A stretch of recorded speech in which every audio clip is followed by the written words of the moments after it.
Comment s'est passée cette journée de vote? On a vu qu'il y a eu certains dysfonctionnements, des tensions aussi. Oui, globalement, le scrutin s'est bien passé en dépit de quelques dysfonctionnements notés. On a appris qu'il y a eu certains bureaux de vote qui ont été pris à partie par des électeurs qui n'avaient pas leur carte d'électeur. On a appris également qu'à Moundou, la capitale économique du pays, il y a eu mort d'homme. Je n'ai pas essayé de recouper cette information. En dépit de ces dysfonctionnements notés, selon nos informations, le scrutin s'est passé globalement dans le calme. Les Tchadiens se sont mobilisés pour exprimer leur vote. Est-ce que vous diriez qu'il y a une différence entre ce scrutin et les présidentielles des années précédentes, dans la mobilisation par exemple? Oui, la mobilisation dans la matinée était faible, hein, c'est un peu comme d'habitude, mais dans la mi-journée, les Tchadiens sont allés accomplir leur devoir civique. Comparé aux élections passées, l'enjeu est de taille. Et vous l'avez rappelé dans le sommaire et dans le développement du journal, le Tchad a connu 3 années de transition et il est temps de renouer avec l'ordre constitutionnel, il est temps de renouer avec une vie démocratique normale et j'ai suivi les électeurs tchadiens que vous aviez interviewés. Chacun de ces Tchadiens aspire à un changement, chacun a voté pour le candidat de son choix pour espérer justement que cet ordre constitutionnel puisse également rimer avec un renouveau politique et démocratique pour le Tchad. Alors on a vu le sujet sur les observateurs. Est-ce suffisant pour garantir la transparence du scrutin?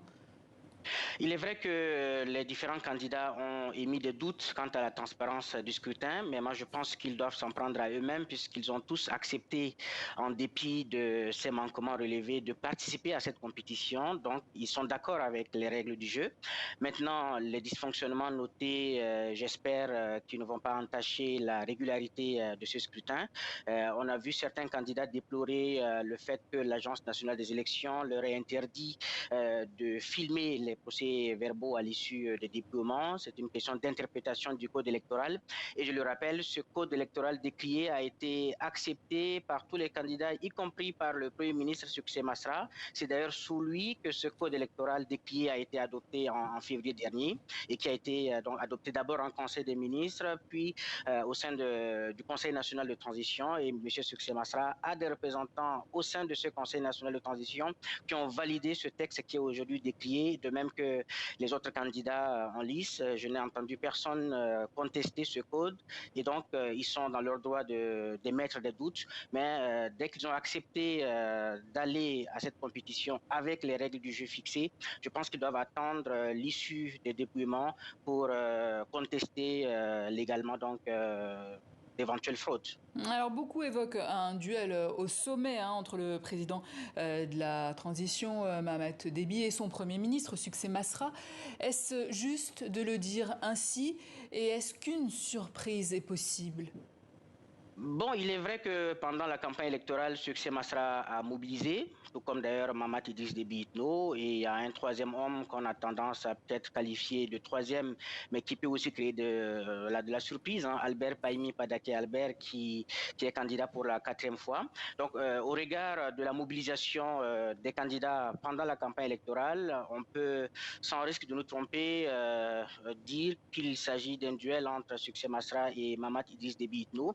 Mais attention, mobiliser des foules ne veut pas systématiquement dire qu'il s'agit des électeurs, surtout que beaucoup d'électeurs, disons beaucoup de Tchadiens n'ont pas leur carte d'électeur et on espère un report de voix systématique, hein, pour l'un ou l'autre candidat à l'issue donc du scrutin. Alors, des résultats provisoires sont attendus, on l'a dit, d'ici le 21 mai. Les résultats définitifs début juin. Pourquoi est-ce que ça prend autant de temps, Éric Topona?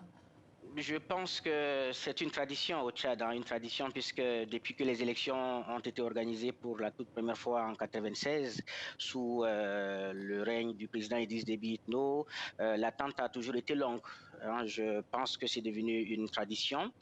L'idéal aurait été que ces élections soient organisées dans les mêmes règles, dans les mêmes standards que d'autres pays pour que les résultats puissent être connus très tôt.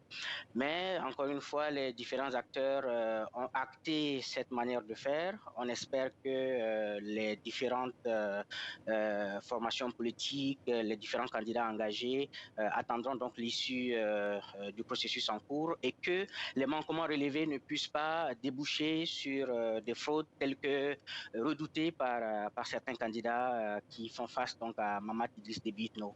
Est-ce que des observateurs internationaux étaient présents lors de ce scrutin? Oui, selon nos informations, certains observateurs ont réussi à être accrédités et ils sont présents, même si certains, notamment, déplorent le fait qu'ils n'ont pas réussi à avoir des accréditations. Mais je pense, selon mes informations, que c'est une question peut-être, ce sont des questions techniques, mais il y a eu quand même des observateurs qui ont été déployés et on attend leurs conclusions pour voir si effectivement ces élections se sont déroulées dans les règles, hein, puisque vous l'avez noté, il y a beaucoup de fraudes qui ont été dénoncées par certains candidats et on va donc attendre de voir l'issue du processus pour aviser. Et en cas de contestation des résultats, doit-on craindre des tensions? Il y a déjà des tensions, hein. Je l'ai dit au début de mon intervention, des tensions dans certains quartiers de N'Djamena et dans quelques villes de l'arrière-pays où des militants de l'opposition, notamment des partisans de Succès Masra, qui n'avaient pas leur carte d'électeur, selon toujours mes sources, et qui ont voulu forcer le vote, n'ont pas été autorisés. Donc il y a eu des échauffourées dans certains bureaux de vote. Mais j'en appelle à tous les candidats qui ont signé un code de bonne conduite pour que l'attente se fasse dans le calme, que la compilation ou les compilations se fassent également dans le calme et que les résultats puissent être proclamés par les instances habilitées. Eric Topona, merci. Je rappelle que vous êtes journaliste à la Deutsche Welle et essayiste tchadien.